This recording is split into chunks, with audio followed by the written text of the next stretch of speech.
Henry Keith Watson remembers April 29, 1992 as if it just happened. History won't allow him to forget it. I can't run away from this. It was the beginning of one of the most destructive race riots in American history. I, along with so many others, wasn't in my right frame of mind. So, I mean, it's kind of hard to put it in words, honestly. You had to have been there.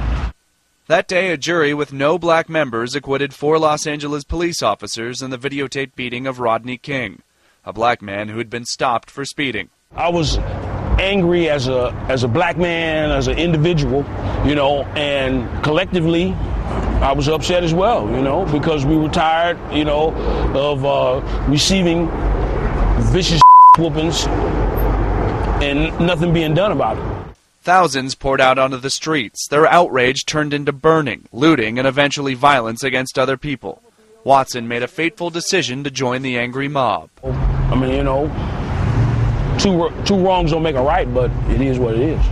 And with 3 other men, he attacked a white trucker named Reginald Denny. You regret that? Do I regret what?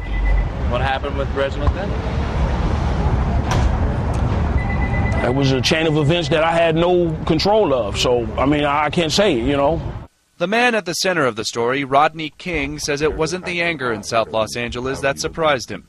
The FBI had told us earlier on, they said they don't know which way this thing is going to go.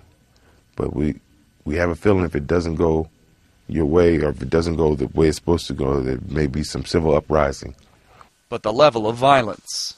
Seeing all the looting and riot out there was, whoa, it was like, it felt like Armageddon, and it was like, why would I have to be living in this time? A week later, 55 people were dead, 2,300 were injured, $1 billion worth of damage was done.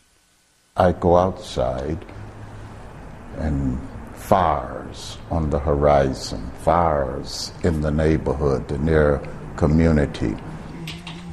Reverend Cecil Murray, a retired pastor and black community leader, says back then Mayor Tom Bradley and Police Chief Daryl Gates hadn't spoken for a year since the King beating attracted worldwide attention. There was a police mentality that had been prevalent for years. The horror laid bare decades of racial strife. So the Rodney King riots were about racial tension and real hostility between the black community in particular and LAPD.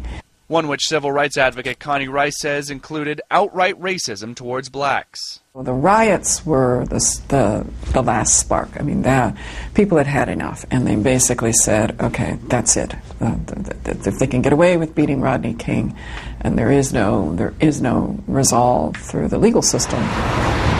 Rice, who sued the LAPD many times about police brutality, now works with police leadership to help effect change.